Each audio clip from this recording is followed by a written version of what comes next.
Hello, my name is Rich Howard, owner of Architectural Builder Supply. This video is to bring you a closer look at the Kaba Ilco number M17-NP.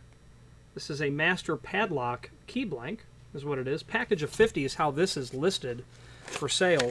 So when you buy one, you're buying a box of 50 blanks, and those 50 blanks are in 5 individual packages of 10 key blanks each. Let's take a look. And then as we take it out of the packaging, here they are. These are nickel-plated. Nickel-plated keys are nice. They're going to be brass underneath with the nickel plating. Nickel plating is nice over brass. If you work in locksmithing, then you know why they're nice.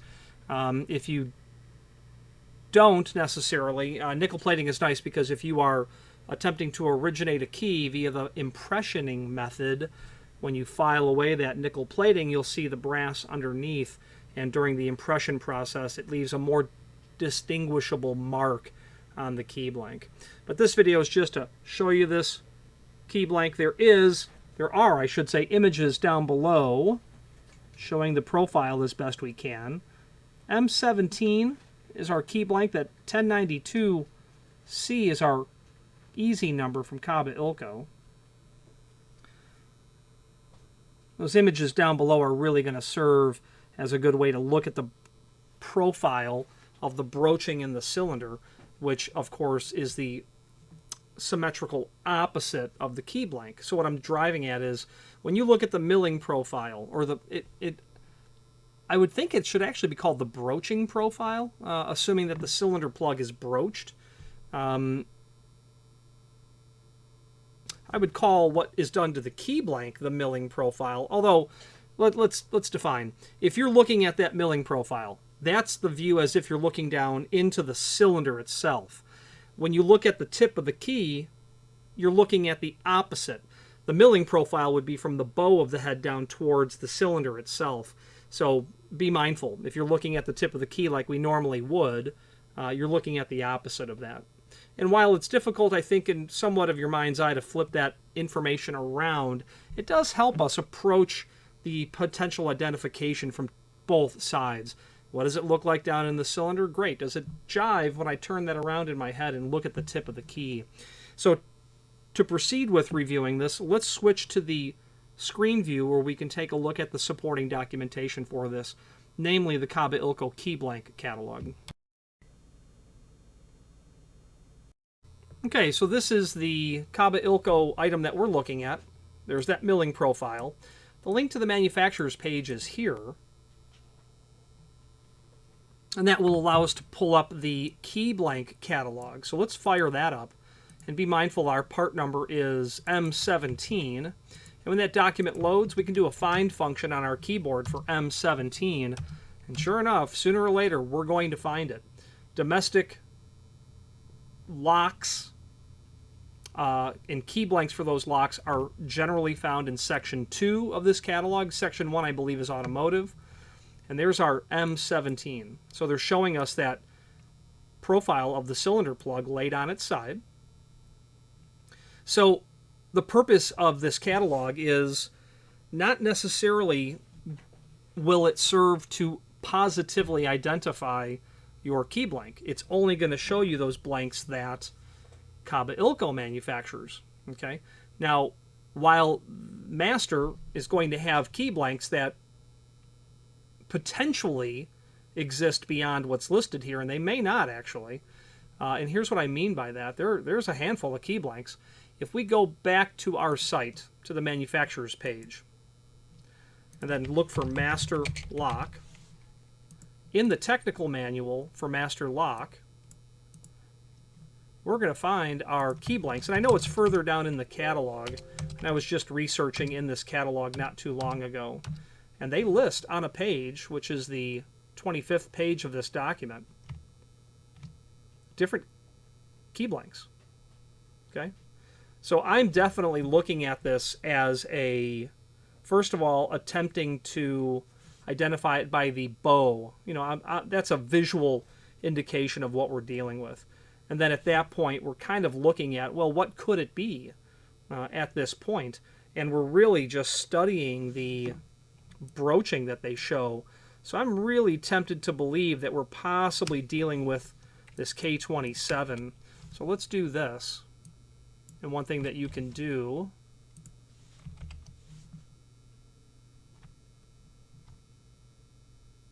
let's get real fancy.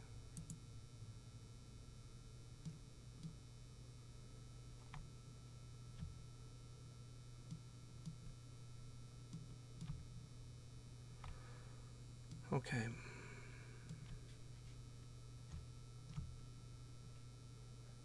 There's our M17, and my theory is it might be that K72, but as I look at that stronger, I can clearly see that it's not. I can clearly see that that's a different profile.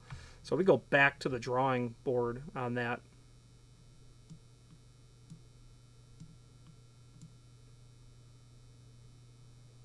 And as we look at this book, at this sheet, nothing here matches that whatsoever. Well, but we have absolutely positively identified what it cannot be. It cannot be a K27. It does not have this S-style shape to the wards that project into the keyway. In fact, I do not see one here that matches that. So, because I am not, by any stretch of the imagination, an expert when it comes to master blanks, it is possibly safe to say that they don't offer that keyway. Master doesn't. In their catalog, they may not make the key blank. Kaba probably does, because there may be, 17 trillion master padlocks in the world that have a M17 style keyway. So that's where Kaba Ilco comes in. They keep those keyways alive. I'm just guessing that's what the case is. But as you have all of this information, access to the Kaba Ilco key blank catalog, you can start to derive what it cannot be, what it might be, and etc. So it's a tool. Unless you are I would imagine a working locksmith who does nothing other than do locksmithing all day long, every day of the week, you won't build the sort of experience as a result of your on-the-job training to have a better understanding of the history of a key blank. I don't know anything about this M17, but I know it's not in the technical manual, the most current technical manual.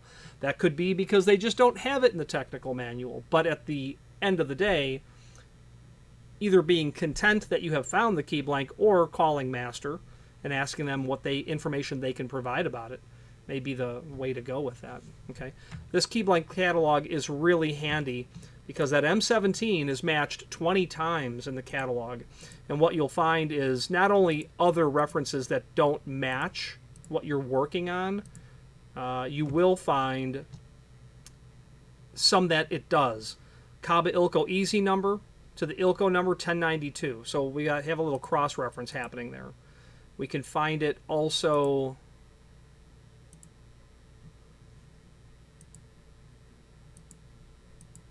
Yeah, unfortunately, M17 is used in other key blanks that have no relevance to this master blank, but in the index, it does show us that it's on page 2-42, and indeed, section 2-42 is where it is.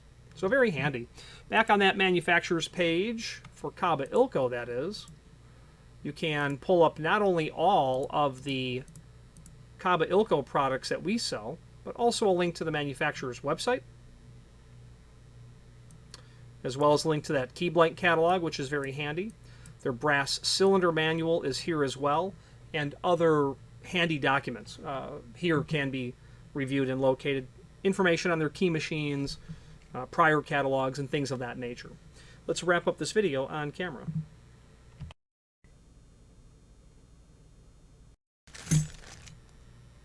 In conclusion, very high quality key blank from Kaba Ilco. I have been using their key blanks for 30 years, and I can tell you that I can think of only one instance where the key blank was clearly incorrect, and it was off about 0.004 of an inch when I put my caliper on the blade height. Actually, let's do that with this key blank, which when you're originating a key by code and your key blank height is incorrect, yeah, your cut depth is going to be incorrect as well. Of the tens of thousands, who knows how many key blanks in 30 years. Overall height of the blade, 0.208. 0.208. Thickness of the blade, my caliper tells me 0.073. 0.073. Then the length of the blade from the shoulder stop, let's say we're going to be right at about 0.718. Yeah, 0.718 from the shoulder stop right to the tip of my fingernail before it breaks. Okay. I'd like to say thank you to the technical support gentleman at Kaba Ilco who entertains my several and many chronic questions of all things Kaba Ilco related. He is an absolute irreplaceable part of why Kaba Ilco is a company that we choose to do as much business with as we can. I love their deadbolts and their mortise cylinders and rim cylinders. They have a platform of deadbolts. It's just a deadbolt. It's their 45 series. What's cool about that is it's modular. You can thread in mortise cylinders. Any mortise cylinder you want. You want a deadbolt that takes some really odd mortise cylinder, you can do it. Here's a mortise cylinder, right? You're looking at that. Okay, if you know what you're looking at, Adam's right cam probably. Not a big deal. You look at the front of that and you say, what's going on there? This is what's called a Brahma cylinder. Joseph Brahma in the late 18th century was an absolute seminal figure in the history and development of locks. The Brahma cylinder is a radial key design. So the bottom line is, not that you're going to build a deadbolt using a Brahma cylinder. It illustrates the fact that you can run any cylinder, any mortise cylinder into it. That's a typical 1 5/32 of an inch item. You know, let's say you're going to do a deadbolt and you want a Schlage Primus SL, XP-SL. Very unusual cylinder. But you don't want that cylinder in the typical Schlage style deadbolt construction. Why? Well, maybe you like the look of the Kaba Ilco a little bit more. I do. It doesn't project off the face of the door nearly as much. But the other reason that I like it a lot is they have 3 back sets. And it's not the 3 that you think of. 2 3/8, 2 3/4. It's not 5-inch or 3 3/4. It's 2-inch. So really cool that you can do a 2-inch cylinder in a deadbolt. That's the other reason I like them a lot. Any questions on the Kaba Ilco 1092C or the M17 key blank or any other Kaba Ilco product, please feel free to reach out to us. And thank you very much.